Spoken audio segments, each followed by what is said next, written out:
Operating Officer for Appalachian Power, and was glad to have Chris with us this morning to give us some insight into the electric power generation and transmission and distribution business. Chris, if you would, the podium is yours, sir. Thank you, sir.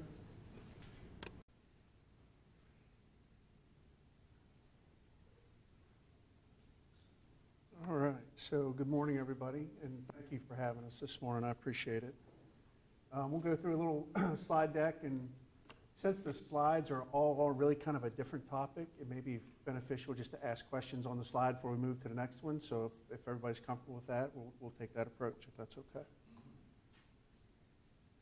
Okay, so just want to really start with what are some of the short-term issues that we're seeing as a company. And I would probably venture to say you could probably take our name off of this slide and probably put really any other company's name on this slide, and they'll probably have very similar talking points.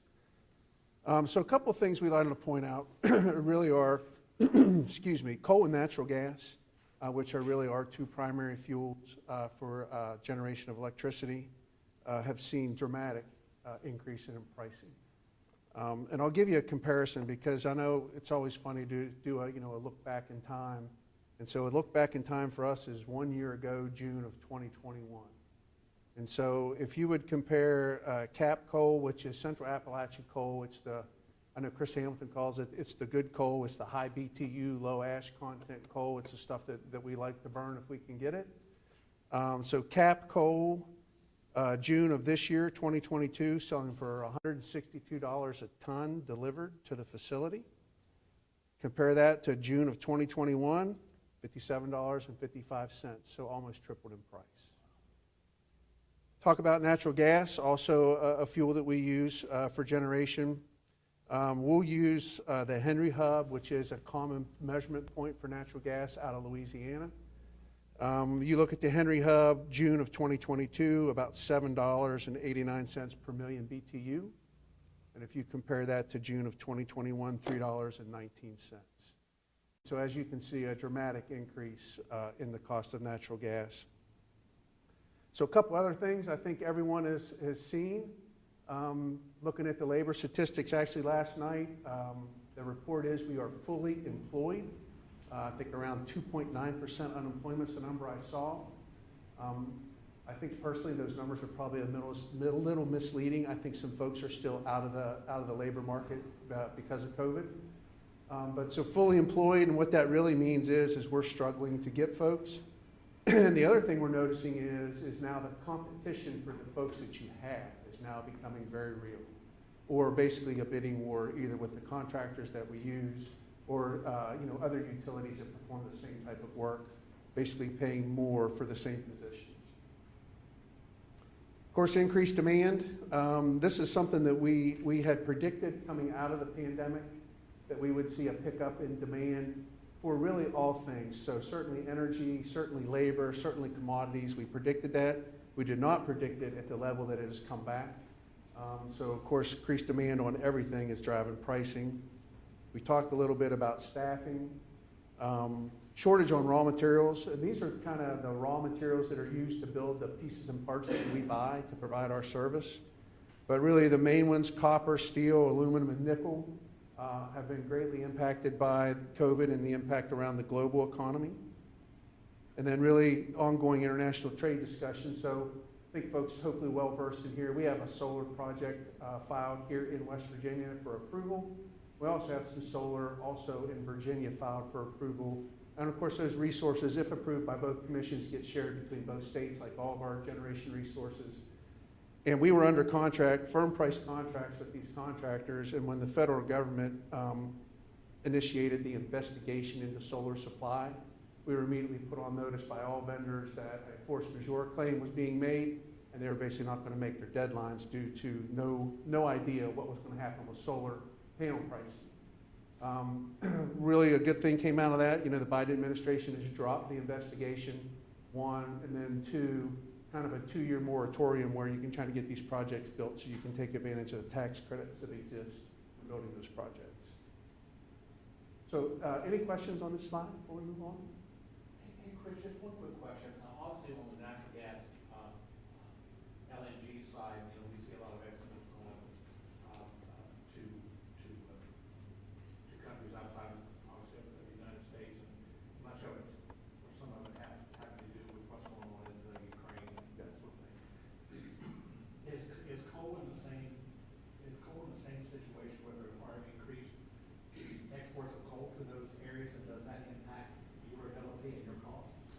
So the exports of coal are up, certainly. So coal, like LNG, though, is limited to how much you can export because of the export terminals and how many tons you can flow through them. But yeah, export is up. That's driving pricing, of course. And of course, these commodities are a global demand commodity, not just a local commodity. And so you get global pricing gets set because of that demand, and that's kind of what we're seeing. Great question. Chris, Yes, sir. on the coal side, on the coal plants, is there a set amount of stockpile that you guys try to maintain, whether it's supply 30, 60, 90 days?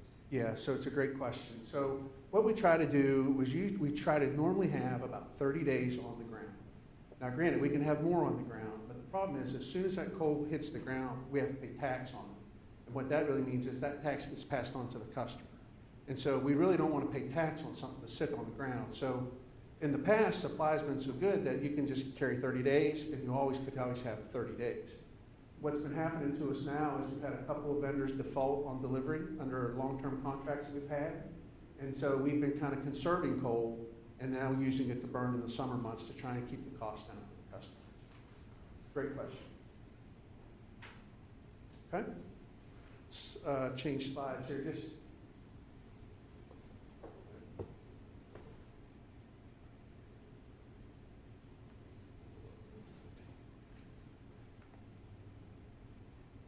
there we go. So this kind of gives you maybe a little bit of impact at what we're seeing. It's all around lead times for materials. And so we tried to break this up by, we'll say today is June, next month, next quarter, and of course next year. And I think the thing that's kind of ironic is when you look at some of the things that are just inherent to the business that we do, wood poles and steel poles. So those are really the poles you see holding the wires up along the road. And when you look out to next year, you can see that there's a 52% increase in lead times to get a steel pole. Currently today, a wood pole, there was never a lead time on a wood pole. Place a call, you have a wood pole. Today, it's up to 10 to 12 weeks now to get a wood pole. And the issue we get from the supplier is, on the poles is, it's not that I can't get the raw material to make the pole. That's the issue they're having. So it's a labor shortage in the forestry industry that's causing the issue for them. Switchgear, that's really just the breakers that we buy that protect the circuitry. Of course, transformers, we buy transformers to step voltage either up or down based on what we're doing with it and where it's being used. And then wiring cable. So wiring cable was a huge issue for us. We actually brought on new suppliers out of South Korea that are now actually helping solve the problem on wiring cable, and that's why you'll see 1 year out a significant drop in lead times because we brought new suppliers into the market. Any questions on that? Okay. So this slide I think is pretty telling. I know a picture is always worth 1,000 words, but so rising costs of material, energy, and labor. And so the blue in this graph, of course, represents 2021, which we call our baseline. That's where we saw things kind of finish out the year. And we compare that to where we are in 2022, and you're seeing a 15 to 25% increase in material cost, 50 to 100% increase in energy cost, and then, of course, a 5 to 15% increase in labor, all happening really in real time. Labor could benefit package. It's, yeah, so labor would be everything that encompasses employing an employee. So 401k, insurances, the whole gamut of employing an employee. And really what's happening is, like I said, it's kind of turned into a competition for labor, which is, certainly I think good for the employee, but usually never good for anyone else, right? That's kind of how that usually works out. Okay? The one thing I find is interesting, though, on the labor increase, the 5 to 15, you look at inflation, some of these folks, while they're getting an increase, they're not keeping up with inflation. And so while you're making more money, you're still falling behind the overall curve.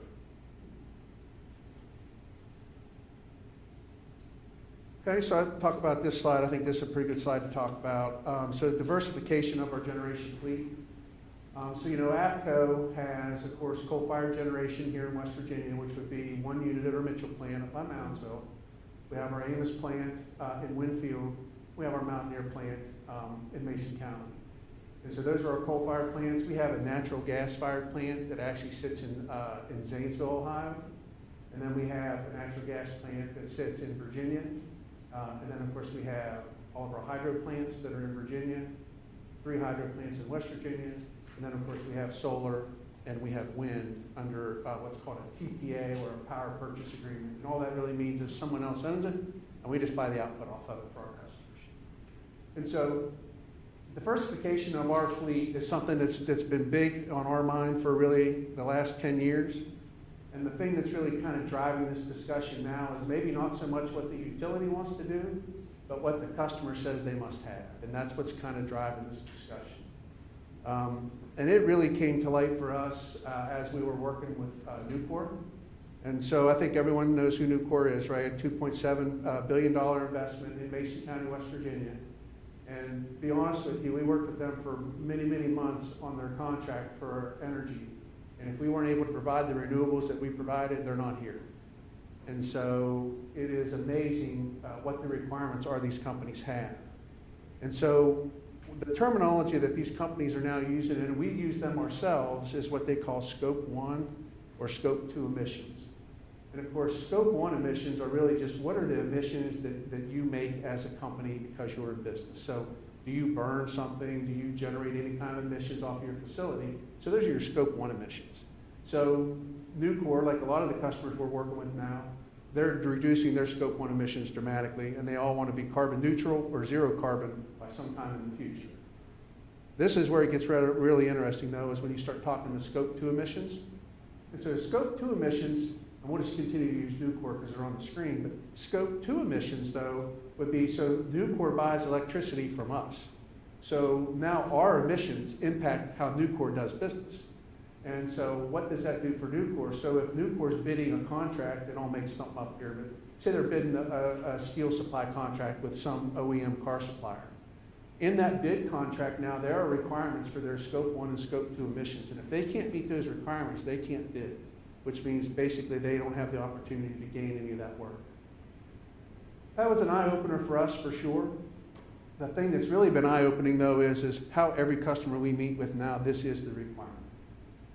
We were working with a battery manufacturer for West Virginia, ideally trying to land them here in West Virginia, and just, I think it was last week, I remember, was it last week or the week before, but pretty close. We lost out on that opportunity because we could not meet their renewable needs. They were going to be a large investment, so certainly not the Nucor investment, but still a large investment with large jobs. And the one thing we always like to say, career jobs, not they paid money where you could raise a family, put kids through college, buy a home. We like to refer to those as career jobs, and those are the jobs that we're interested in bringing to the state. The second to the last bullet, so all the renewable filings we have in West Virginia currently today seeking approval. All the output is committed already to large industrial customers, so they want the output and have committed to buy it. And so the one bullet I think that's really nice here at the bottom is these renewable projects do not raise the cost for the general customer unless they want to buy in on the tariff. So the way it works is if you don't want it, you don't pay for it, and all the ones we have filed are going to be paid for by the customers that demand it as part of their business. So that was a pretty nice solution for us. It was a nice solution for the state that we were able to do it. Now the problem, though, is we have to be able to do more. And so that's what we're working on. Any questions on that one? Yes. The diversification with renewables, is that in addition to, you guys think that's in addition to your current fleet, or do you see it in place of your fleet? So that is a great question. So right now, if you would just look at Appalachian Power as a company and say, how many customers do you have and what do you need to supply them energy? We can meet that need. We run a little short in the winter because we have a lot of resistance heating in the winter, and so we'll buy that difference off the market. But any other time, we can cover all of our needs. So I really don't need to build anything new from a generation perspective. But the problem, though, is I also don't have the right generation mix to offer. And so we go and basically, for like the Nucor deal, we already had projects in play for Virginia. And so we were able to kind of customize a deal out of that and make it work for here in West Virginia. So if we build now, it'll be built because it's specifically required by a customer for their need. What's the overall demand for PJM? Like, is there increasing power demand for PJM overall, or is it steady? It's kind of stayed steady for all intents and purposes, but the pockets are moving around on where it needs to be.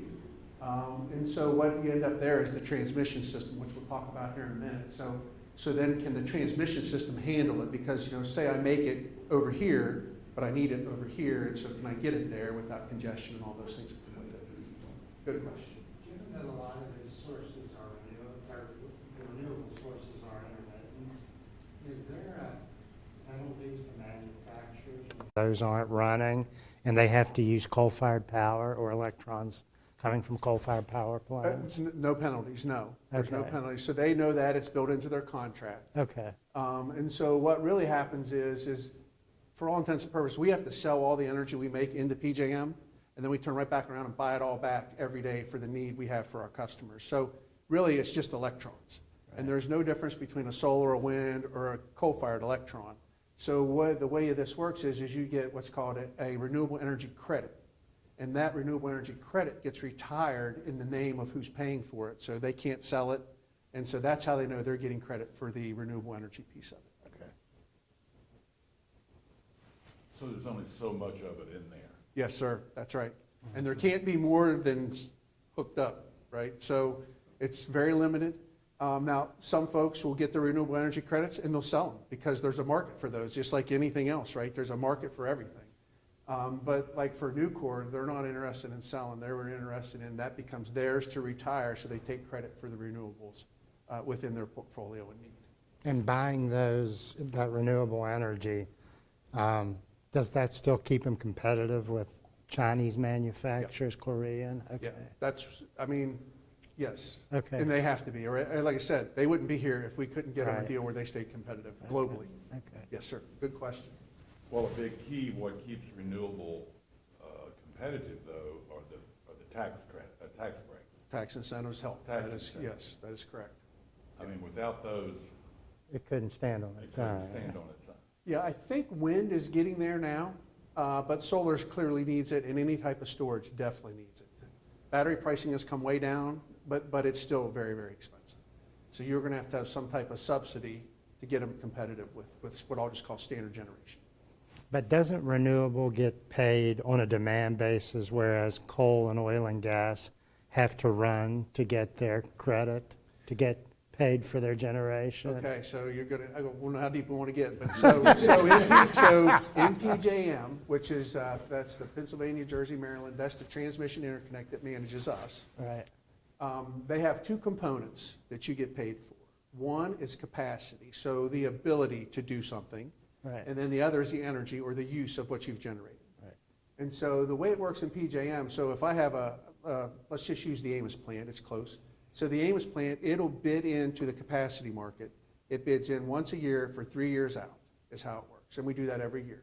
And you get awarded some type of dollars for that. And they just had the second residual auction, it's $50 a megawatt hour that you got for every megawatt you can generate. And so let's take Amos Unit 3, 1,300 megawatt nameplate output for the unit. So that's what we bought. But over the years, it's gotten older. We've had to put a bunch of equipment on it. So it doesn't make 1,300 megawatts anymore. It's like 1,280 or something like that. So that's all you can bid into PJM capacity market is that 1,280. Okay. And so you can get awarded a price for that. So that's step one. And then step two, every day you have to bid in that unit into PJM for what they call the day-ahead market. And you bid that in for whatever cost it costs you to make electricity, and then whatever you need to put on that unit in case you're low on fuel, you have a maintenance issue, you got a concern of tearing it up, or a piece of equipment's going bad. So you can change your price to try and preserve your unit.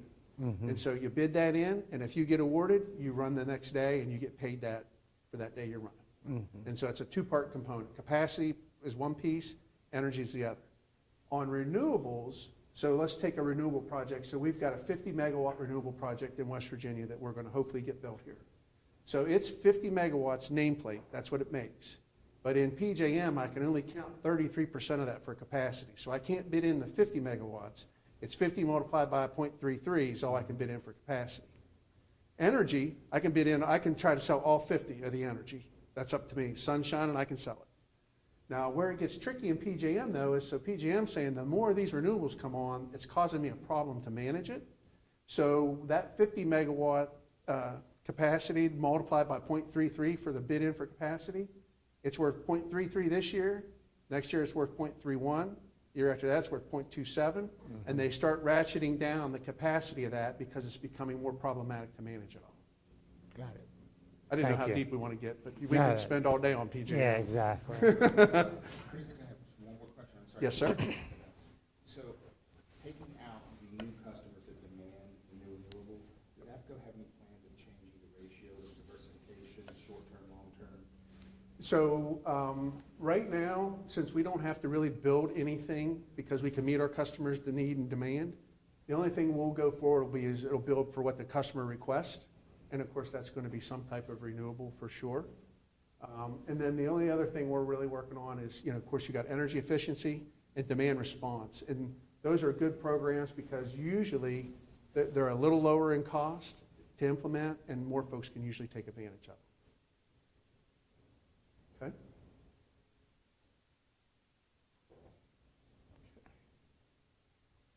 All right, so let's talk a little bit about the transmission system because I think this is kind of the key for really the change in what's coming in the whole energy business. So we talk about, right, so we've been executing a modernization program of our transmission system since 2015.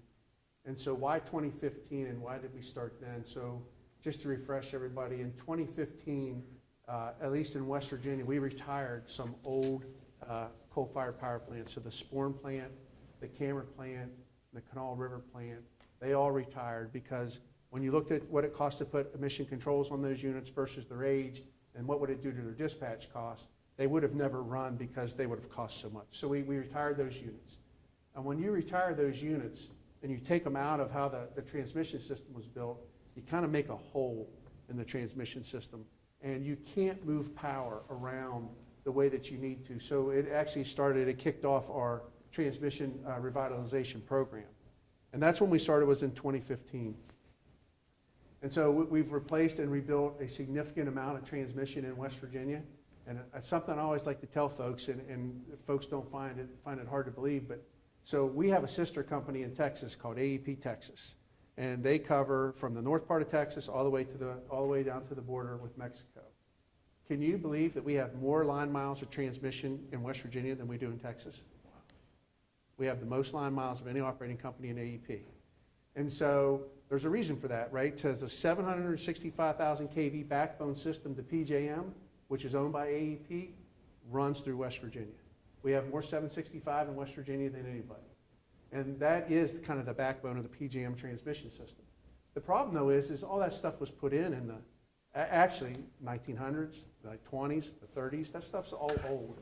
The other thing about it is it was also only designed really for one-way power flow, which means I make it at the central station, I send it out the line, it goes across the transmission line, gets the distribution, I step it down, and then the last person, they use it.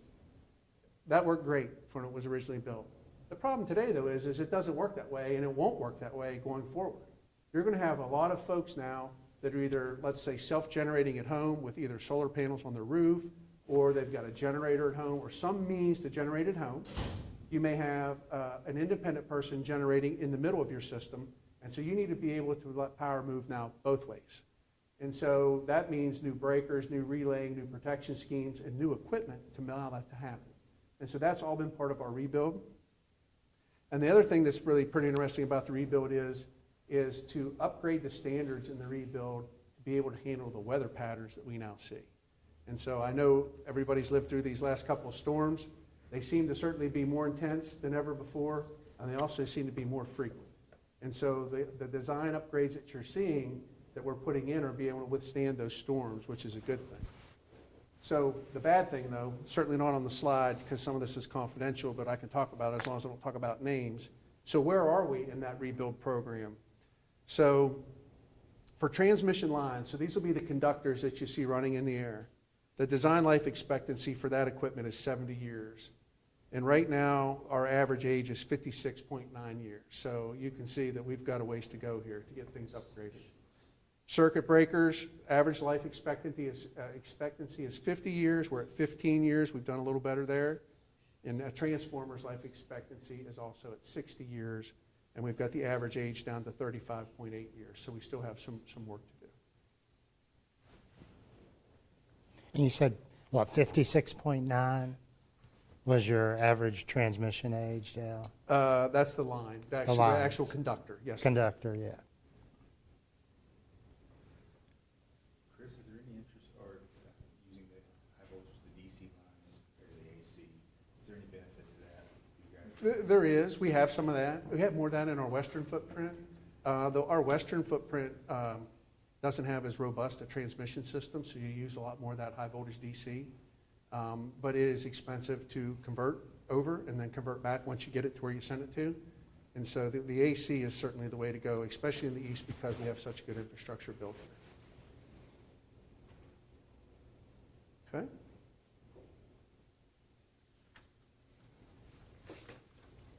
All right, and so talk a little bit too about the distribution system. I didn't put this slide in either because it's got a bunch of confidential stuff on it, but we can certainly talk to it. So we talked about transmission. Distribution is then the line that comes either to your house or to your business, and that's how you're actually able to, take advantage of the service we provide. So the same thing in distribution. So some of the distribution equipment in APCO has been in service since the 1800s and is still in service today and operational, which is pretty amazing. But over the next 10 years, 12,000 miles of distribution line and 177,000 pieces of line equipment will exceed their life expectancy. That's about a $3.7 billion price tag to replace all that stuff. And so you can't do it all at once, so you have to very strategically plan that to, one, get the best reliability impact for your customer, and also hopefully try to minimize the cost impact to your customer all at the same time. So I just thought that would be some interesting stats to give you. And then the last slide here is around, I know you asked me, Nick, so what could you do to help? And so these are a couple of things that we've been looking at.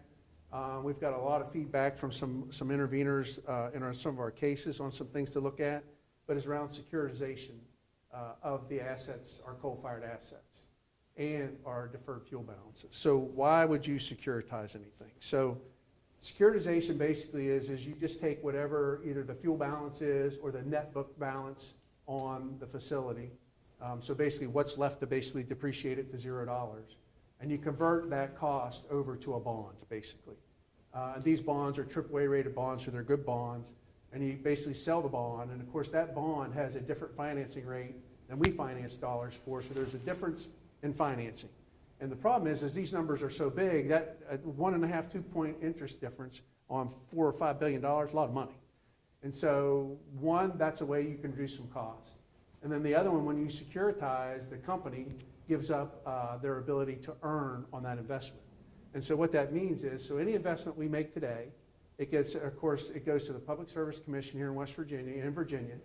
And if it's a prudent investment and they approve it, it goes in our rate base and it gets recovered from our customers. So that's the cost we spent. And then we're also allowed to then earn a rate of return on the investment. And so we would give up that rate of return earned on about $4 billion roughly. And so that's where we would have some skin in the game. It would make APCO a significantly smaller company, but we would pass those costs back to the customer. And so that would hopefully do two things. One, hopefully the math works out, you lower the customer's bill, which would be great. Two, these assets at the end of the day now become cheaper to operate. And so why are they cheaper to operate? There's no earnings requirement on it for me any longer. So it makes the assets more competitive in the market, is maybe a better way to say it. And it gets finality on the assets, so it gives the assets a finality in life and how long are they going to be around. I know that's always an argument that always comes up. How long are they going to be around until 2030, 2040, 2050? So this brings finality to all that, and you get some closure around all that. So something we're looking at. We certainly have not finalized anything. We certainly need legislation from the legislators to do this. We did securitize some fuel a few years ago here. So the language exists, but we never securitized any assets. So that's a huge difference. And so we're looking at this right now, and then If we can get the math to work out where it can help to lower the customer's bill, then our plans would be to come up with a education campaign and start coming around to the legislators and trying to educate on what we're thinking about. So that's securitization. Any questions on that?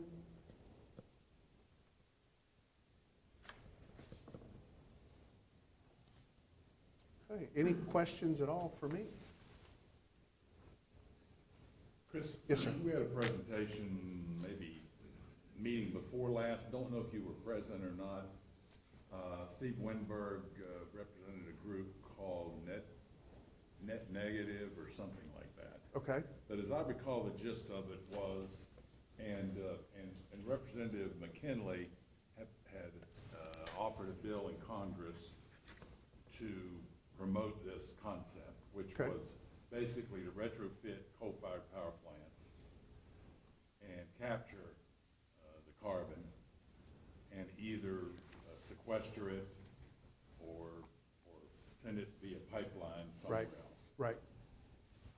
And the idea was, as I recall, there was going to be, in that bill of Representative McKinley, there was $300 million available for studies and those kind of things, and then a lot more money available in the form of grants Yep. and tax incentives for those kind of operations to do that. Does AEP have a position on that? Have you thought about it, looked at it? So we have, and we built the first carbon capture and sequestration facility in the U.S. at our Mountaineer plant. And so the question is, we always get, does it work? It worked perfect. It worked exactly as designed. But it was a very, very small, I would say we went from the lab to the first scale up is really what we did at Mountaineer. Slipstream, about 10% of the output on the unit. And it was a chilled process. So, we kind of, for all intents and purposes, you kind of freeze the flue gas. When you freeze it, you can separate it out, and then you compress the carbon, and then we pumped it underground and stored it right at site at Mountaineer. And so the technology works. There's no doubt about it. Where the technology is hurting in our mind is it's never been scaled after that. And so we actually were going to scale with Mountaineer. We wanted to scale up to 100 megawatts to do it at Mountaineer. And that was going to cost a little bit over $1 billion just to do 100 megawatts. And those are in 2012 pricing. So I would assume it's more today. And so the other thing that we learned is to run a chilled process. So it's basically, for lack of a bunch of air conditioners, right? Big industrial size air conditioning, very expensive to run. So to take 100 megawatt slipstream out of Mountaineer, I needed to build another power plant to run it. And so it became counterproductive. And so what we really need is the advancement in the technology. And that's what we've been trying to push the government for, is we need to figure out how to make it more efficient so it doesn't use so much energy. And that'll help solve a lot of that problem. And then you got to build it to make sure you can actually make it work. On that project, we lost a lot of money on that project. And so we're not willing, I don't think, to take on another one because of that. But we're all in on development of the technology. And so somebody's going to have to build it, and somebody's going to have to try it and prove that it works. And I would say we'd probably even be on board with that, as long as there was a mechanism that you wouldn't lose a bunch of money at the end of the day. Well, that was the key, as I recall, Yeah. is that it was encouraging the Fed to start incentivizing that technology, just like they do wind and solar. Right, right. And then the other issue we had in West Virginia is where we stored it underground. We've learned, based on doing it, that we can't store it underground at Mountaineer. The geology doesn't, long-term, will never work for the amount you would have to store. And so through all of our work that we did with Patel out of Columbus, Ohio, the closest place that we know is in Illinois that you could actually store this stuff long-term for the quantities we're talking about. And so then now you need a pipeline. And so I would say probably getting a pipeline built in any single state is probably doable. But once you want to cross another state, I think you'd ask anybody that's in the gas company, that's a pretty tough deal nowadays, right? Yeah. And so you can't truck it. The quantities are just entirely too big. So you have to pipeline it. And so I think that's a couple of the challenges, that you're going to need some federal intervention to make those things happen, so those people will invest the money and figure it out. Thank you. Chris, I was going to ask, what horizon did you try to use to store the CO2 in? Was it a sandstone formation? Was it a limestone? Oh, boy. Man, this is a long time ago.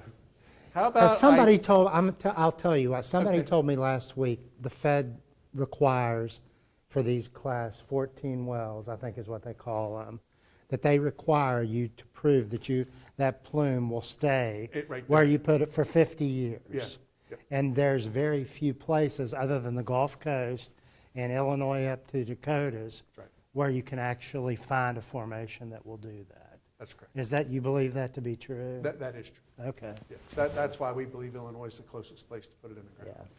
ground. And, We were a couple miles down. yeah, We were down there pretty good. okay.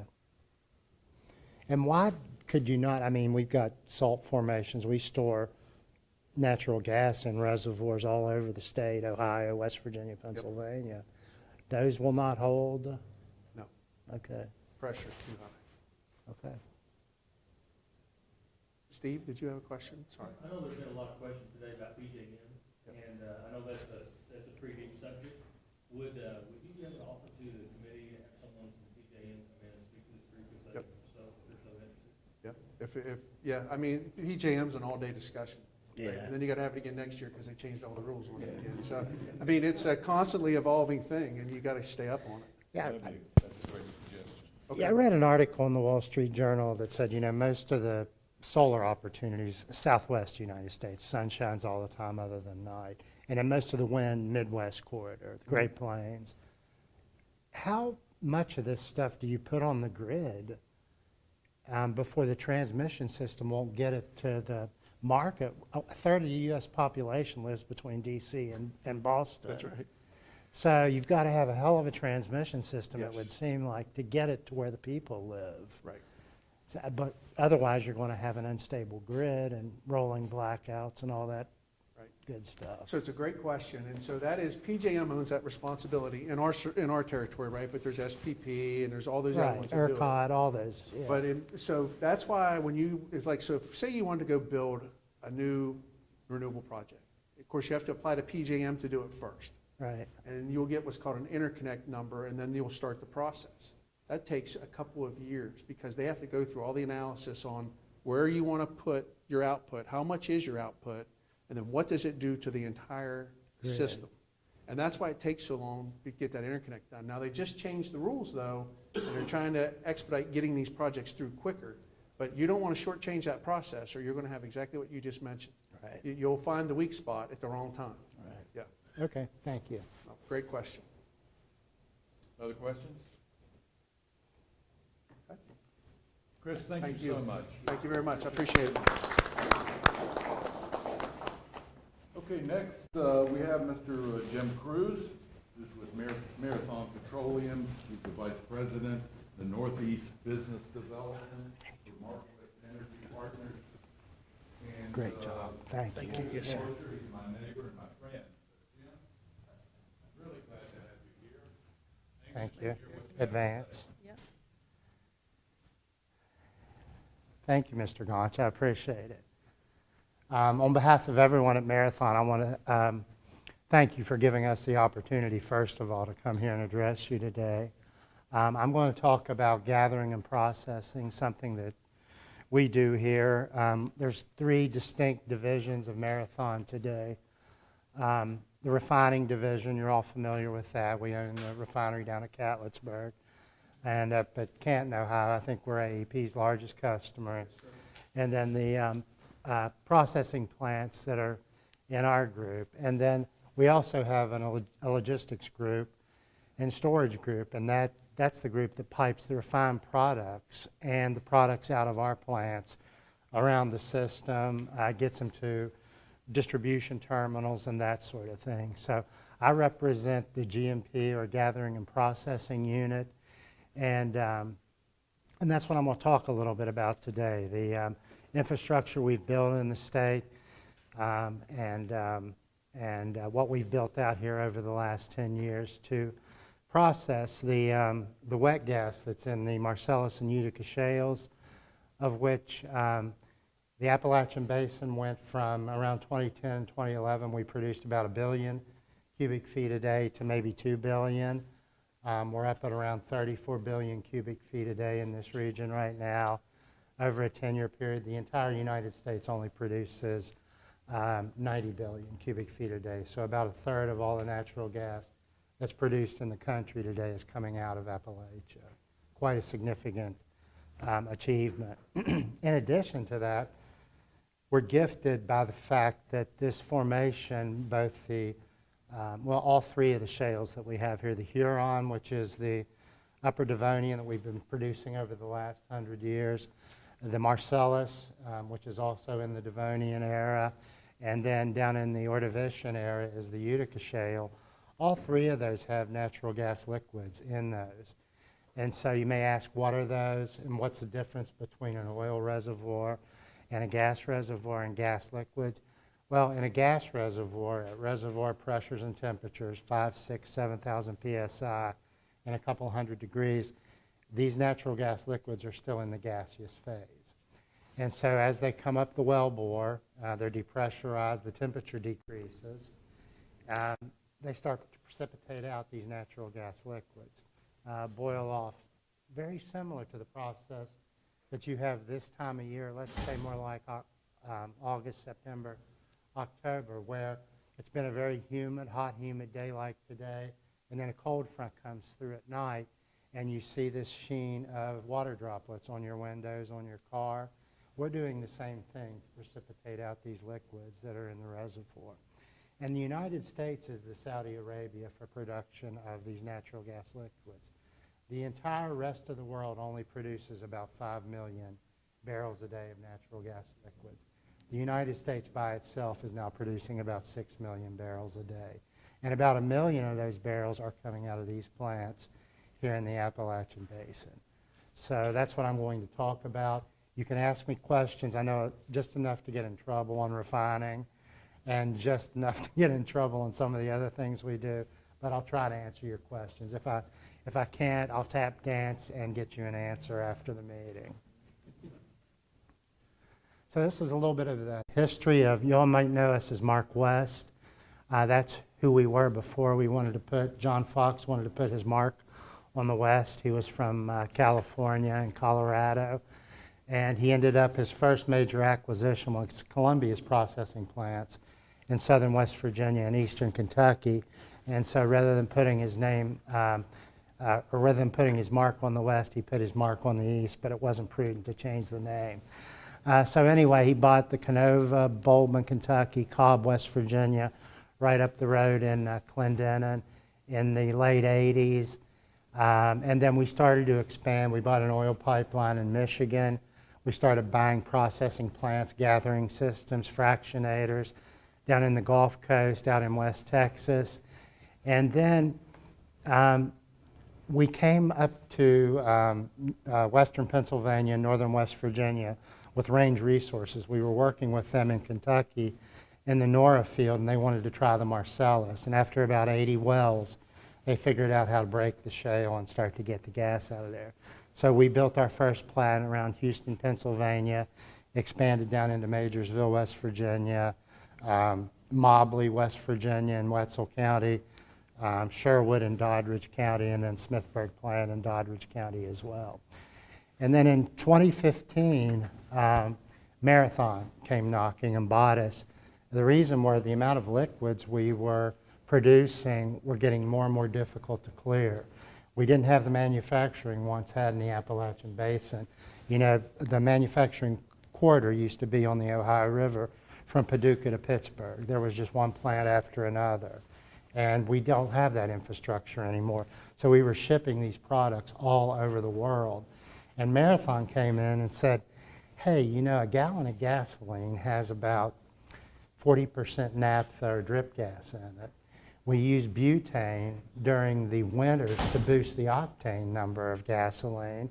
So we could clear 2 of your major natural gas liquid products, namely your condensate or drip gas or naphtha, depending on what you want to call it, and we can buy your butane. So Marathon really purchased us in 2015 to get first call on those liquids that are produced and are blended in, and a big part of the gasoline that you burn in your vehicle. So that's why they purchased us. It helped. They've got a much bigger line of credit than we had. It was always difficult for us to raise money as a small company. So they purchased us, and we've been expanding ever since. So now we're one of the largest natural gas midstream companies, and we have about 5.5 billion cubic feet a day of gathering capacity. Half of that's in the Marcellus and half's in the Southwest. We can process about 8.4 billion cubic feet a day. 70% of that processing is in the Marcellus, 20% in growing, I will say, in the Southwest because of oil production right now. And then fractionation capacity, 90% of that is up here. There's very little fractionation that's done in West Texas and the Permian. There's just no markets out there, so they take the product out of the cryos, the commingled natural gas liquids, take it to the Gulf Coast, fractionate it, put it on pipes and ships, and move it out around the world. So everyone probably knows the gas that's formed in the reservoirs that we've been producing from, including the Marcellus and the Utica. It forms in the presence, it was in a marine environment originally. So in that environment, you always have at least salt water that you've got to remove. You've got these natural gas liquids, and you do have condensate as well. Condensate is again, naphtha, it's C5 and C6. It's drip gas. But we take care of all of those products starting at the wellhead, and we make a methane or interstate pipeline product that's marketable and usable on the interstate pipeline grid.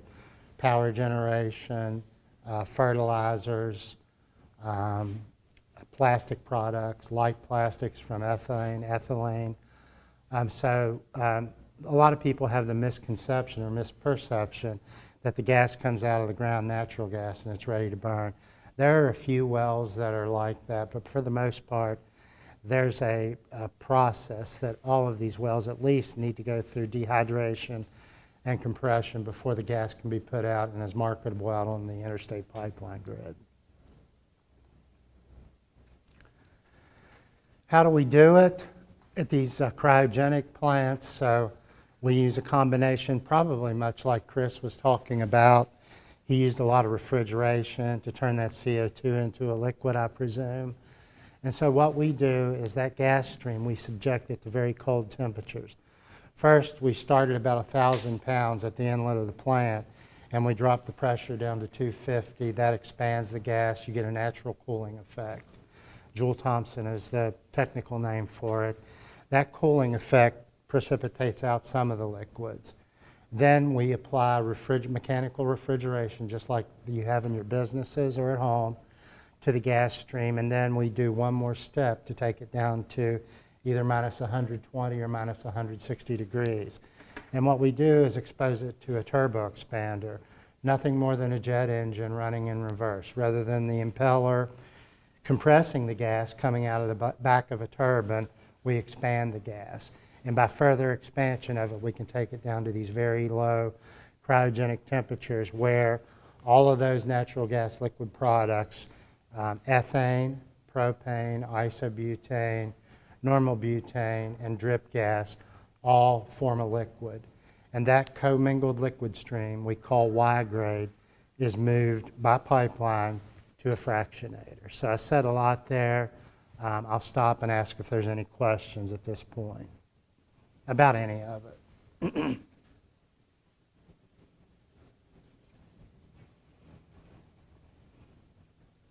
Okay. This is a topic that's near and dear to my heart, hopefully a lot of yours as well, given that we're standing in West Virginia. What we do is no different than what the distiller did when he made moonshine here in the mountains, or still makes moonshine here in the mountains. Exact same process, called distillation or fractionation is what we call it when it's a hydrocarbon. But all we do is then take that commingled Y-grade stream and we heat it up at various levels, and we control the pressure and temperature in the top of various distillation or still columns, just like a still, which was a copper kettle.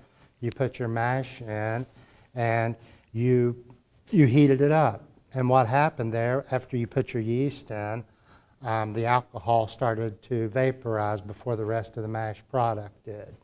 And then the little squiggly copper line that left the top of the still is nothing more than the condenser.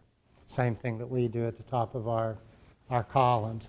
You cool that alcohol, it liquefies again, and you have pure alcohol coming out the end of it.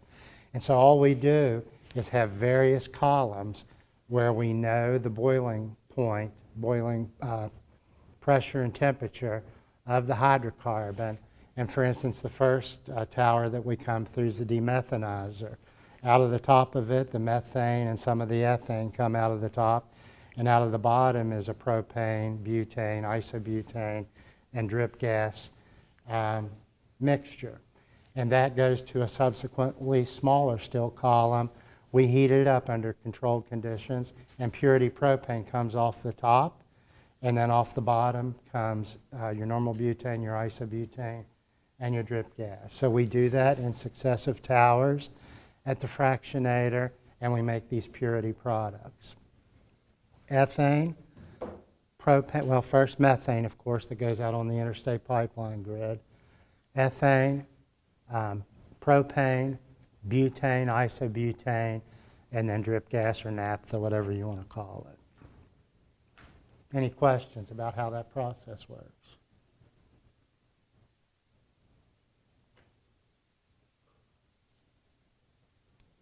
There's just a depiction of how it works. Why is the fractionator, if the biggest cryo plants are in West Virginia in our system, which they are, I'll show you later, why are the cryo plants out in just above West Virginia and Ohio?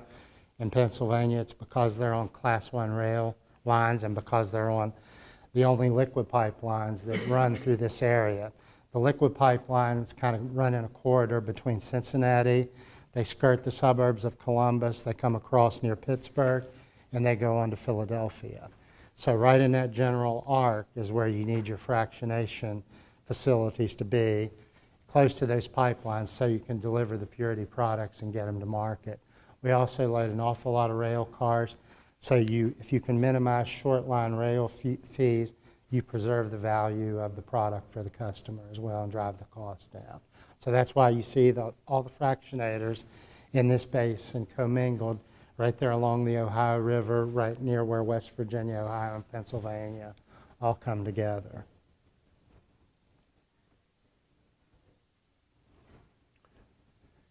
We also move those products, as I said, through truck and barge before the pipeline infrastructure was built out in this area. Before Mariner East was completed over to Philadelphia specifically, we loaded nearly 6,000 rail cars a month to move the liquids out of the basin. And we move those barrels to as far as Tokyo Harbor, where they're consumed. A lot of it goes to South Korea, a lot of it goes to China, obviously. A lot of it goes to Europe. Yeah. Question. One of the ideas, I think, is not only electricity generation, but other manufacturing to increase the need for base load. Sure. What options do you see from liquid gas and other opportunities for West Virginia for us, other than just using for generation, et cetera? What opportunities are there? Yeah, I'm going to go, there's a slide in the deck, I hope, here. I don't mean to jump ahead. No, you're right. You just asked the obvious next question. What are the markets for these products, basically? Most people don't know, but until we were able to use methane to make ammonia, they estimated that we could only feed a world that had about 2 billion people in it. So one of the most important products that you make from the methane that comes off of the gas is ammonia. And so most of that ammonia is made in plants, ammonia plants from Ohio out to Illinois, closest to the Farm Belt. Obviously, it's cheaper to move the methane via pipeline out to the Midwest than it is to make the ammonia in the Appalachian Basin and then ship the liquid product out to the Farm Belt.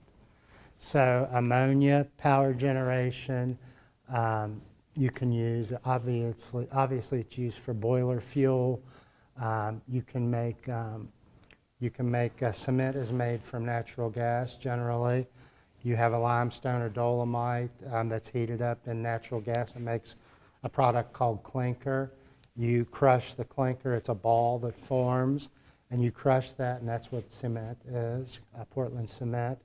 So a lot of the everyday products that we use come from methane, in addition to just being used for home heating or power generation.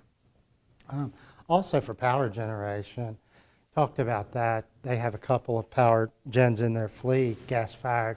That's a Brayton cycle as opposed to Rankine cycle.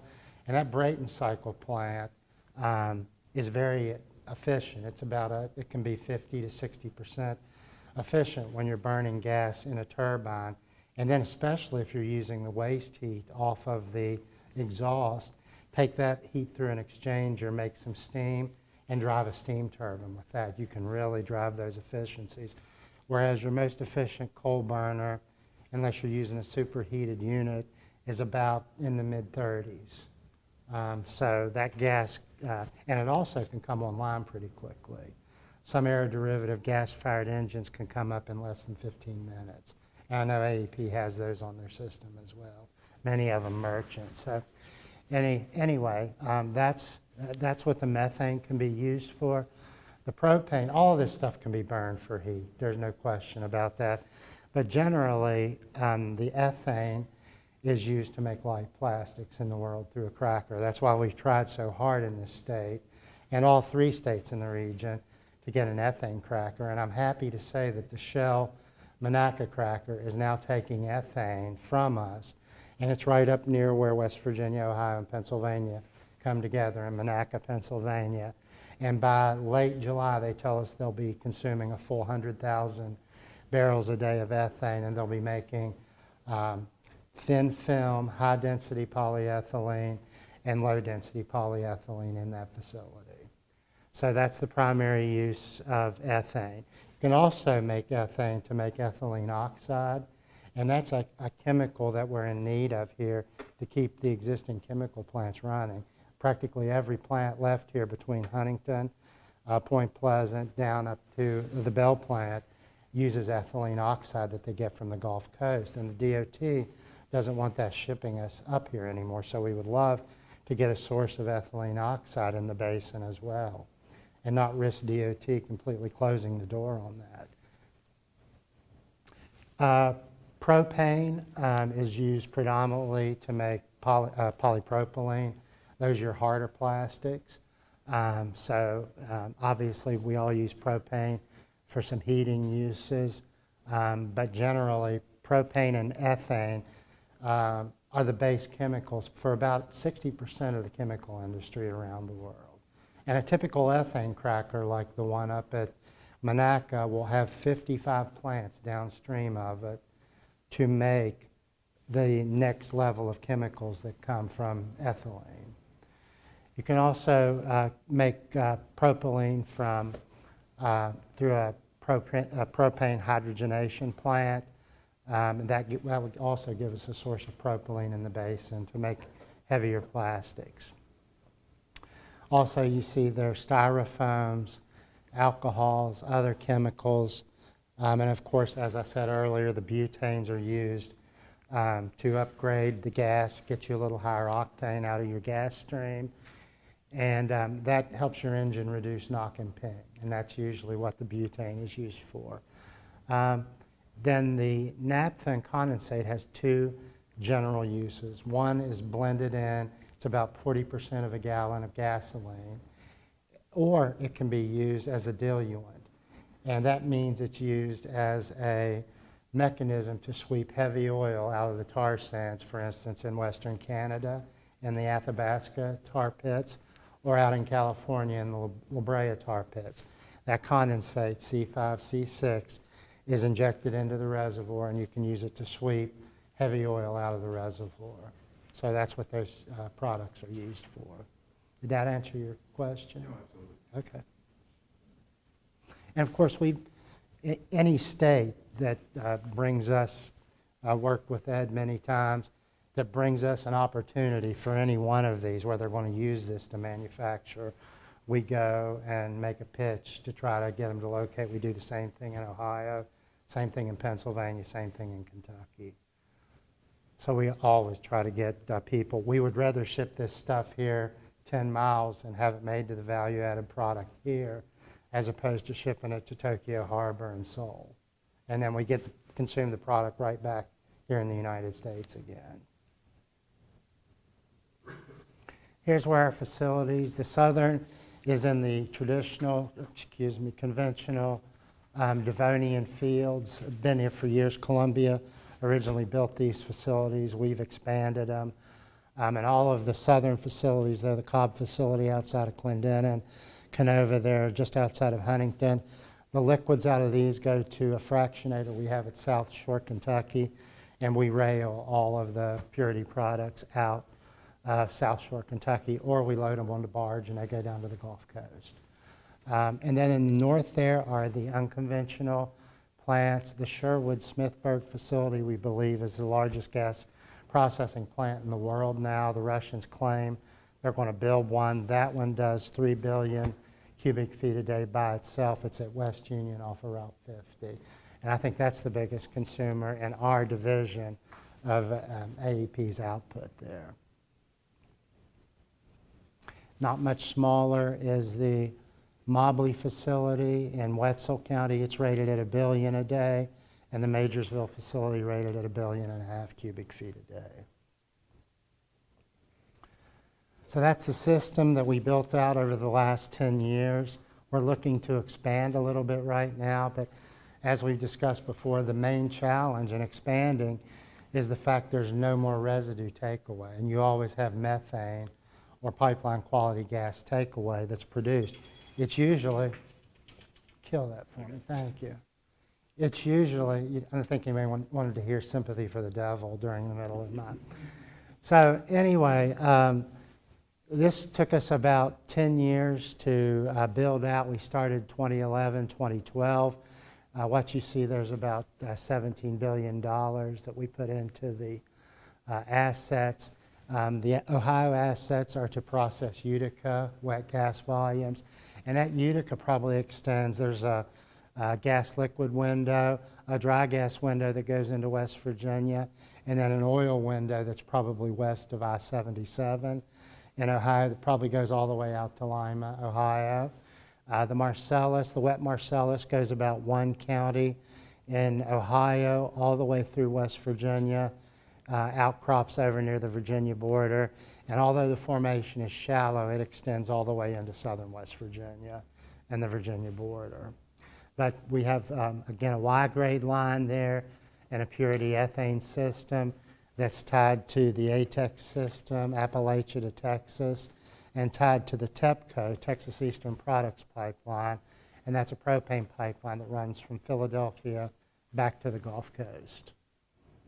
And then there's also a Mariner West system that goes to the Novachem cracker outside of Detroit.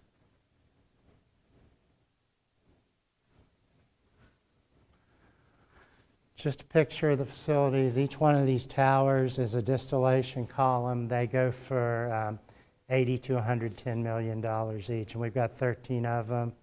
At Sherwood, Houston is another cryogenic processing plant just south of the Pittsburgh metropolitan area. That's where we process most of Range Resources gas. There's the Hopedale Fractionator over just outside of Cadiz, Ohio on Route 22, and you can see massive rail yard there, and at both facilities that we use to get the purity products out of the basin. Jim, is Hopedale where you ship your 6,000 rail cars? Yeah, and we have a rail yard as well at Houston, Pennsylvania. Okay. So we use the two, and that's how we can get about 6,000. We're not moving that much since Mariner East went in service. We're moving about 200,000 barrels a day to the East Coast and putting them on ships at Philadelphia. Yes. Yep. Mm-hmm. This is Denny Powell's property in West Union the day we walked up to it. And that's the way it'll look again after about 100 years when we're done processing. We turn it back to the family. Denny took the first check and moved to Florida. And so there's the family farm before, and there it is with the 13 units on it. And it's nameplate rated at 2.6 billion cubic feet a day. It's actually run above 3 billion cubic feet a day. And there are all of them. Again, Sherwood being the largest, but all of them are significant. And that's what we create these purity products, and we would love to help the state market them here locally and make the value-added products from those.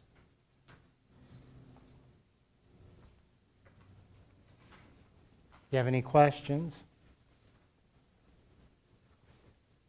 We certainly have helped the state. You continue to help the state in so many ways, and we're just so grateful to have you, not only you, but your company, with all the investment that you've made in West Virginia. So thank you for that. We appreciate it, and we like being here. Good place to do business. Thank you.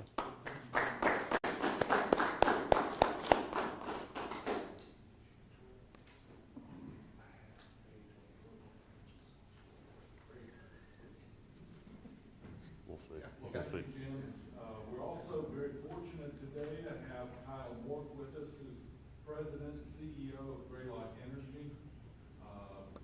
They've become a wonderful corporate citizen, not only of the Kanawha Valley, but of the state of West Virginia. Kyle, welcome. Anxious to hear your presentation. Thank you, Mr. Secretary. Really nice to be here. I'll do a quick background on Greylock, realizing we're smaller than the two previous presenters, so may not be as familiar. And it's primarily about pipelines, but I think, it's interesting, we've kind of gone in reverse order. We started the furthest downstream with Chris and AP, who ultimately burns a good amount of natural gas. Jim's company, MPLX, processes a ton of natural gas. We are a midstream and then upstream operator, so we're actually getting natural gas out of the ground and doing some amount of gathering in midstream and delivering to the lights of MPLX, or in some cases direct to the AAPs of the world. We're a private equity backed enterprise. We've got a great financial sponsor out of Boston. We are both an upstream and midstream operator, as I said. So we're kind of across the value chain. I will not spend a ton of time on these slides, but you have them for your reference. Something that's maybe a little unique about Greylock is that we are both an operator and developer, meaning that we both operate wells and pipelines on an ongoing basis. So we've got now in the company about 6,000 wells. The majority of those are in Appalachia, but we also have assets in the Rocky Mountains. And we also operate significant midstream, so pipelines, compression facilities. Our systems are really all dry gas. Any wet gas we produce is going to the likes of MPLX, who's, we are a big user of their facilities in the Rocky Mountains to be processed. But we also are developers. So that's something that you don't always see now. Often you see companies that are much more focused on just managing producing assets, or midstream assets. But we actually like the ability and flexibility to drill wells. We've got an active operation right now just north of Morgantown in Greene County. So if you drive up I-79 headed to Pittsburgh, you will see our location off to the right above the Welcome to Pennsylvania rest stop. But we've got an active completion operation there, a frac job going on a big location. And the same thing for midstream assets. So we are a developer of midstream assets. We will design and build midstream assets either for ourselves to move our gas or to move gas for other folks. In Appalachia, so as I said, we operate about 4,000 wells. Jim talked a good amount about the conventional versus unconventional. So, conventional would be the wells that have been drilled in Appalachia for 100 plus years. Early in my career, we were very active in southern West Virginia, an hour or so south of here. You can see that on the map, drilling, the kind of traditional 4,000 foot vertical Appalachian well. But that all changed with the Marcellus and Utica shales and other shales around the country in kind of the late in the first decade of the 2000s. So kind of 2005 to 2010, you saw an explosion in exploration and ultimately development and exploitation of the Marcellus shale and the Utica and many others across the country. And so at Greylock, we've been active in both. We still operate many conventional wells, but our development is really unconventional. So we've developed unconventional wells primarily in the Marcellus all over the basin. Jim mentioned the Marcellus exists into southern West Virginia. We actually early on tested it in southern West Virginia. That is not economic, but at some gas price it might be. But we've been very active in the southwest PA area, really just because of where we hold acreage. This is that location I mentioned. So we're active there, developing 10,000-foot laterals. Our folks are at the leading edge in terms of drilling and completing very advanced deep wells. Again, the Marcellus in this part of the world is 8,000 feet deep, and then we're drilling out 10,000 plus feet. So some of the wells we're currently completing are 20,000 feet of total drilling, to develop those areas. And they're multi-well pads, right? So that's the thing to remember about. It's not the point of my comments today, but to remember about natural gas development is it is a lot of energy we're producing from a very small footprint. We will drill, that pad, we think ultimately we will have 16 or 17 wells off that pad covering thousands of acres, probably ultimately 5,000 acres or so will be developed from that pad, and the disturbance is maybe 25 acres. So it's become an extremely efficient process when you look at the amount of energy you're creating or bringing out of the earth versus the footprint you're disturbing. We recently got into the Rockies, so we did an acquisition earlier this year from a big public company in Utah and Wyoming. This is an area for us that's very exciting. I think it relates to the discussion around pipelines and supply-demand dynamics. Jim and I were talking about this briefly before we talked.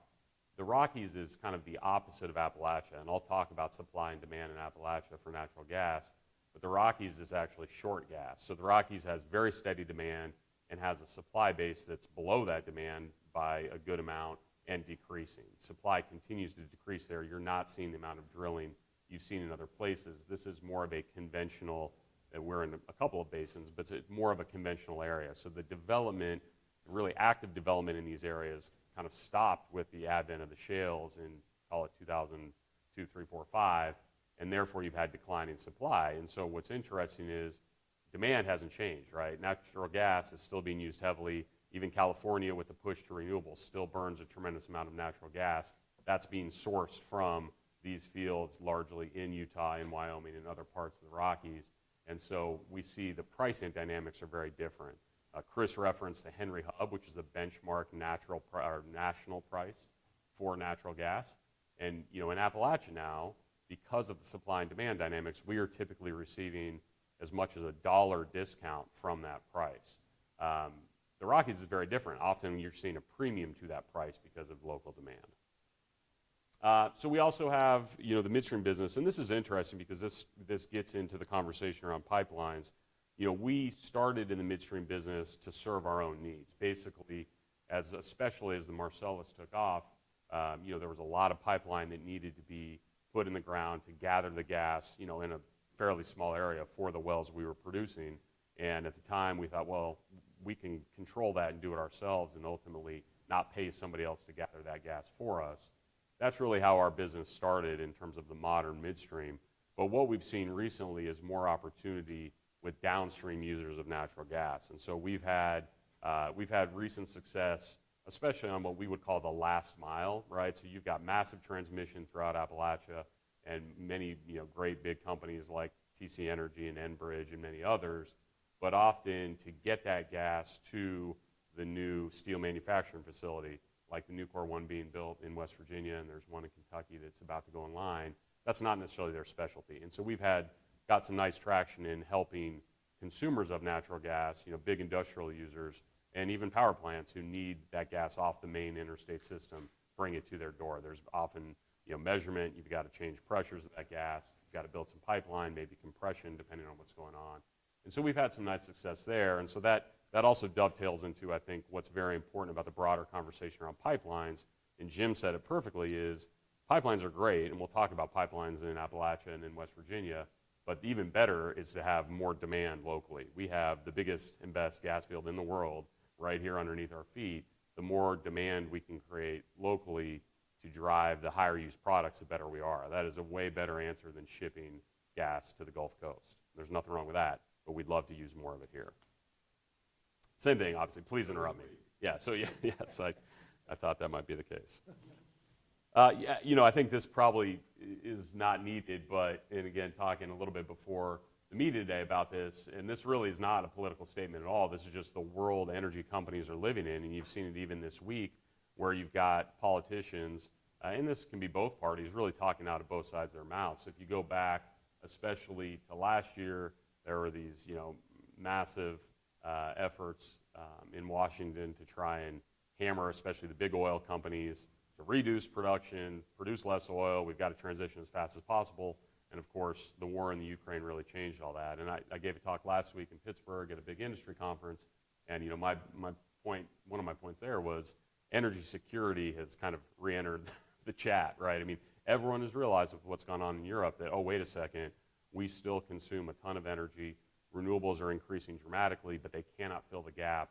And, power demand and energy demand continues to increase, especially in the developing world. And so it's not that we're just looking to transition our existing energy use to more renewables, but we've got to also account for increasing demand of not just power, but of energy overall. And so it puts the industry in a really tough spot. And I think as you think about pipelines, this is the challenge for the industry. If you think about the types of investments MarkWest has done, multi-billion-dollar investments, it's the same thing for pipelines, for manufacturing. It is really tough to sit in a boardroom and say, hey, we're going to go out and borrow a couple $1 billion if we can find the financing, and we're going to make this what is a 10 or 20 or 30-year investment when the regulatory environment is extremely uncertain. And we've seen politicians of all types change very quickly from do less, do more, and these decisions are not short-term. If you think about the change around, we want you to produce less oil, and now we want you to produce more oil, which, the big oil execs were, I think October was when they were up there getting beat over the head about produce less, and then in April, why aren't you producing more? And even to go drill a well is a multi-year process, multiple years of planning, of permitting, of building a location. There are certain instances where we, as an industry, can increase production pretty quickly, but not on the scale big enough to make up for, the loss of oil from Russia, right? That's it. Russia is a big producer of oil and natural gas. And financial security in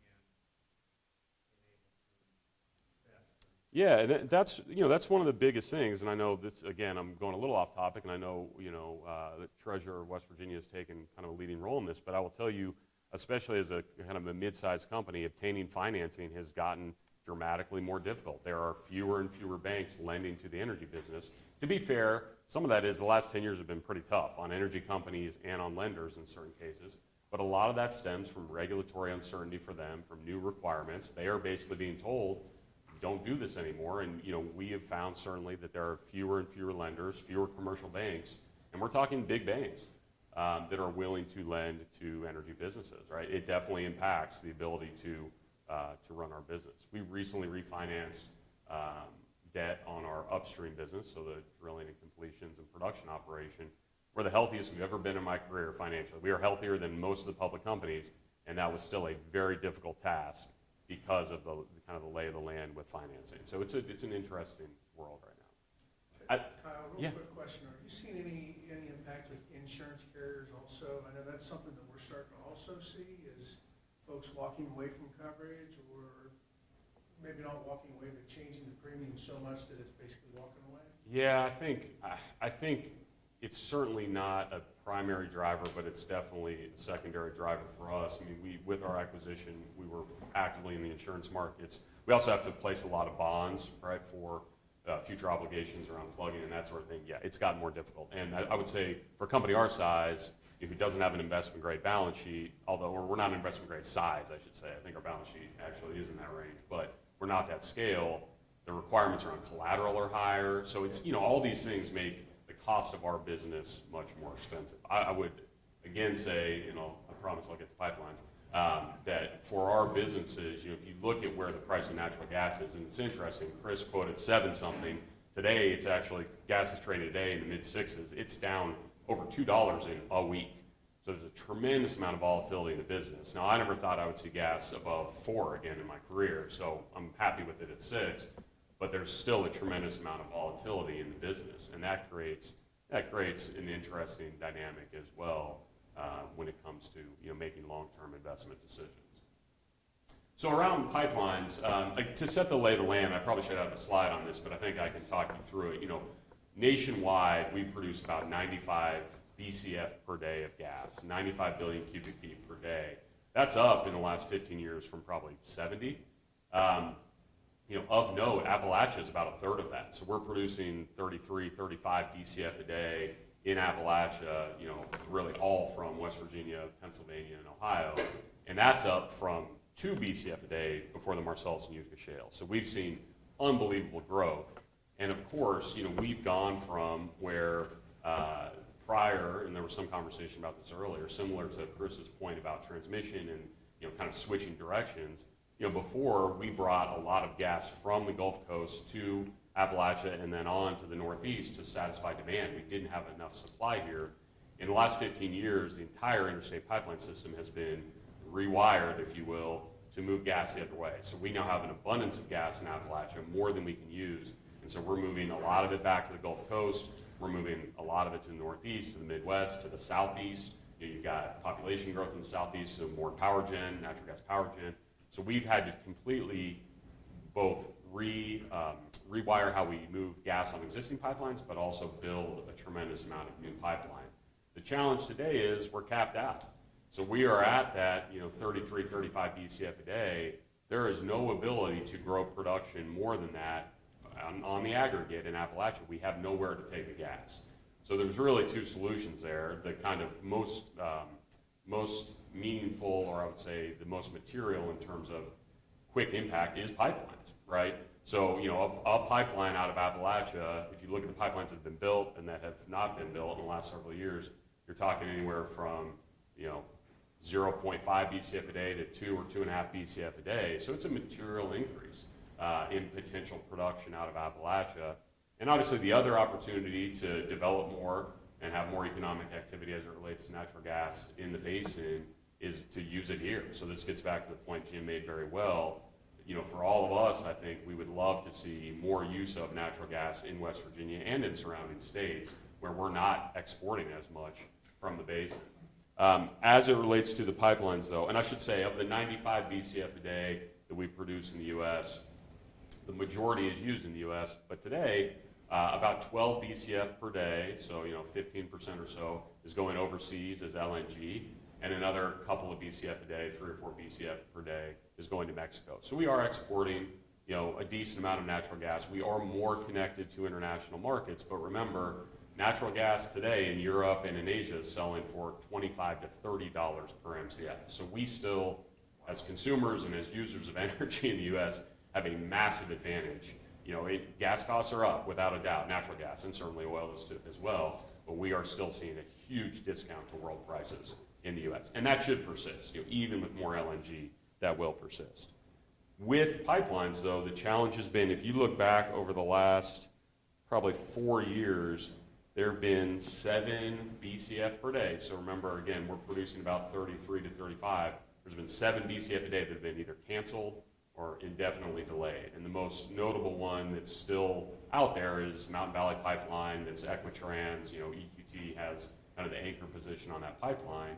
And Toby Rice does a great job talking about it. But at the end of the day, until those pipes get built, we really have no ability to do any more in Appalachia, which is a shame because we have the resource base, especially with where prices are today.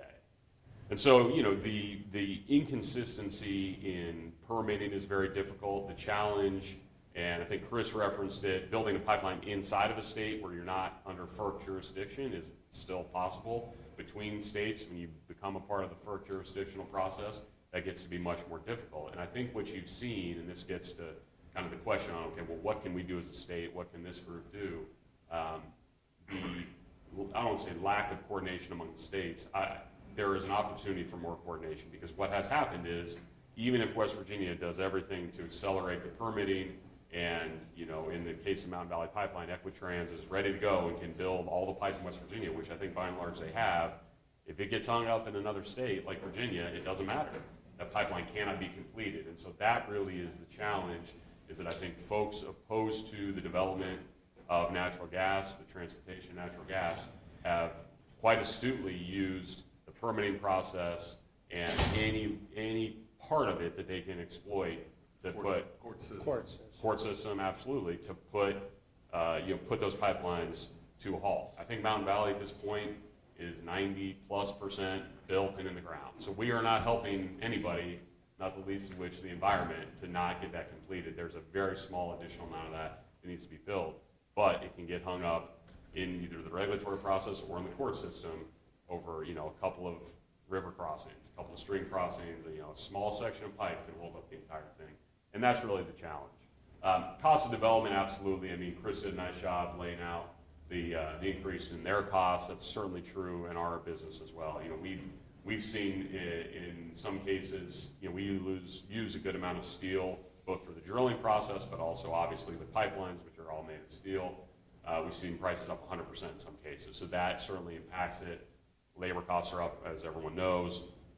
But the biggest thing is the timing. If you look at the big systems like MVP, when you go from, I think that was originally supposed to be in 2019, maybe, Charlie, that was supposed to be in service, and we're obviously 3+ years later, and I think fingers crossed it might happen next year, we'll see. But that is a ton of incremental cost, and that's where you've seen some of these pipelines die, where even if there was still a potential pathway to get them completed, the owners of the pipeline were financing it, say, uncle, we're not going to do this. It's not going to be worth the cost ultimately to get this in the ground. I've hit on a bunch of these topics. I think the lack of the regulatory certainty is really tough. And again, that's hard because no matter how bullish and how pro-business West Virginia is, its surrounding states aren't. That's a difficult nut to crack, I understand, but that really is the key. And that's true for the entire industry. That starts with the upstream side of the business having a little more certainty, and at least, we really are just asking for certainty that no one's going to try and kill us, right? We don't need help. We don't need handouts. We just don't want to be stabbed. But it goes certainly for pipelines too. That is really the big problem is, and I think if you think about this at a federal level, the desire, for instance, to move more LNG to Europe, okay, well, let's get these pipelines built. I mean, it's a pretty simple answer. Let's complete, for instance, this Mountain Valley pipeline, and then let's speed up permitting and do everything we can to facilitate more LNG construction on the Gulf Coast, and on the East Coast would be wonderful too. We really just have one facility on the East Coast now. And then, creating demand locally and regionally. And I am, with a power generation expert in the room, I'm not going to speak too much about power gen, but I think it's worth noting that in the last 6 years, there's been more natural gas fired power gen built in Pennsylvania and Ohio, or nearly as much as our total power gen in West Virginia. So there's been 13 some gigawatts built in those two states in 6 years. We have about 15 gigawatts of total power gen in West Virginia, and I think about 700 megawatts of natural gas. In our power mix, I think, as everybody knows, we're maybe 5% natural gas in West Virginia. Those two states are 40 to 50%. So certainly I would love, and again, I'm far from the expert, but if there are opportunities, Chris talked about PJM changing the rules and kind of reshuffling the order of who's getting approved for interconnects, I think it would be crazy for West Virginia not to take advantage of having new gas power gen in the state, if possible, right? And I realize that's extremely complex. Again, hit on a lot of these topics, but I think really the opportunities are interstate pipelines are great. We want to encourage them as much as we can as it relates to West Virginia. It is good for the region. It's good for development, meaning more wells drilled and a steady environment of development. Those are where the good jobs are in the state, is when we've got steady development in Appalachia. There's an ability to really dramatically grow production out of Appalachia, but you cannot do it without the infrastructure to get out of here. Even better in my mind is creating that demand locally and regionally where we can, and I know this body has worked very hard on that. And the coordination around regulatory matters is a big deal, and again, not easy to solve, but I think that really is what's critical when we talk about how do we facilitate economic development in West Virginia as it relates to natural gas development. Would love to answer any questions or explore any of those topics further.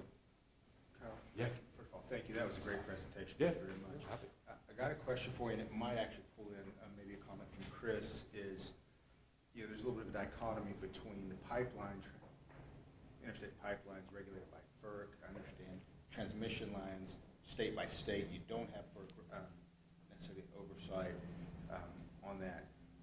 do you see that as an impediment, a benefit, trying to understand this coordination with the states when FERC gets involved, how we can be involved in that, in that process? Maybe you can just dig a little deeper into that. for Well, I us. think, the interest, and I know very little about, interstate transmission construction as it relates to, electrons. I think from a FERC perspective, FERC previous to the last couple of years, was largely a pretty apolitical body that took a fairly pragmatic and almost scientific view of these projects and, do they make sense? Are there any, really problematic environmental impacts? Are there going to be other problems?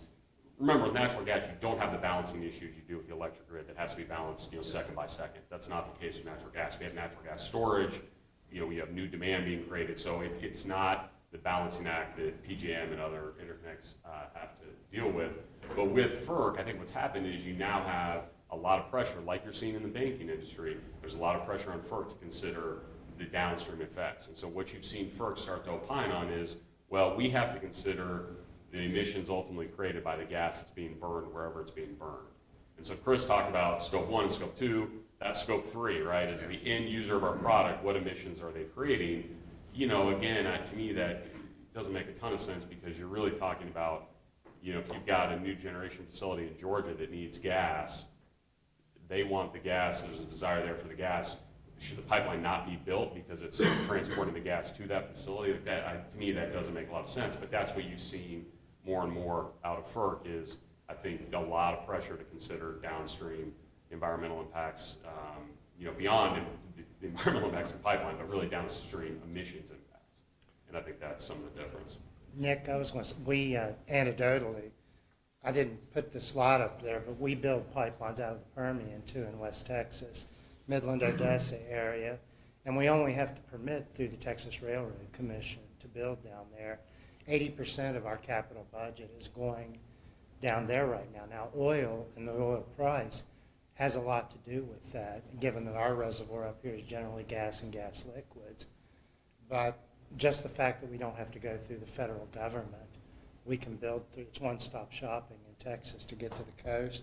We can get into the interstate pipeline grid at the coast, and we can put it on LNG. And so 80% of our capital budget right now, anecdotally, is going to pipelines being built across the state of Texas. Unfortunately, I don't think we could build to the Potomac River and get it on a barge. There's too many falls, it's not navigable. To get it out into the Chesapeake Bay, we have to go through the FERC once we move across the state. Yeah, I think, when you look at it, it's a really great and, meaningful anecdote. And when you look at development of natural gas in the U.S., and when we talk about, okay, if we build more LNG facilities, what gas is going to fill that void? What gas is coming? People do not talk. The Appalachian Basin has kind of been written off, sadly, not because we don't have the resource. We have the best resource for a whole host of reasons. What people really talk about is the Haynesville Shale, which is Louisiana and Texas, and that's only because of the infrastructure. That's because it's close, and there's less constraints to actually getting pipelines built and getting the products to the LNG facilities. Yeah, I could have added a Haynesville slide, same thing. You go straight through Louisiana DEP, and you got an access to an export terminal, and you can get the product out without going through the federal government. If I can just, Chris, are you seeing that same issue on the state coordination? Is that an issue that We do, that Kyle- and so FERC does regulate our interstate transmission lines, and the distribution lines are state by state. And so we have distribution that crosses between, let's just say, Virginia, West Virginia. And so we have to work with those, but those usually go really no problem. You end up really more with the individual landowner becomes the issue for that than it does the state level. Yeah. Kyle, thank you so much. Yeah. Great presentation. Thank you. Thank you again to all our presenters. Extremely informative. I'm grateful to you. Thank you for being here. Announcements? I have one. I've made the governor aware, and I'll be doing a press release at some point, but I have announced my retirement again. for July 15th. So this will officially be my last Public Energy Authority meeting. James Bailey, who's my deputy, seated to my left over against the wall, will be chairing the meetings starting in July until the governor appoints a new Commerce Secretary. So I just wanted to make you all aware of that. It's been great. We've had some wonderful presentations. I've learned a lot from them. Any remarks? Nick? Mr. Chairman, well, I hate to see you go. You've been nothing but a professional and a gentleman. As you talked before, I would just like to thank you for your service and wish you much enjoyment in your third retirement. Hopefully this one sticks, if that's what you want, and if not, come back to us. Thank you, Mr. Chairman. Charlie? Mr. Chairman, I just don't know what to say. I've known you for a long time, and you're an outstanding individual, and wonderful secretary, and I miss having you in with me. We've been great friends, and I appreciate that. Good. We'll keep that going. I hope so. Jeff, any comments? We certainly have appreciated your leadership here. Sorry you're choosing to exit. Okay, now I look to you, Jeff, for a motion to adjourn. Motion to adjourn. Charlie? Second. Motion to adjourn in a second. All those in favor, aye? Aye. We are adjourned. And I will mention, so we moved this meeting up because this room, somebody beat us to it for next Wednesday. But our normal meeting date is the last Wednesday of each month. Right, Megan? Yes, So we'll go back to that in July, correct? yes. Okay. All right, we're adjourned. Thank you all. Thanks.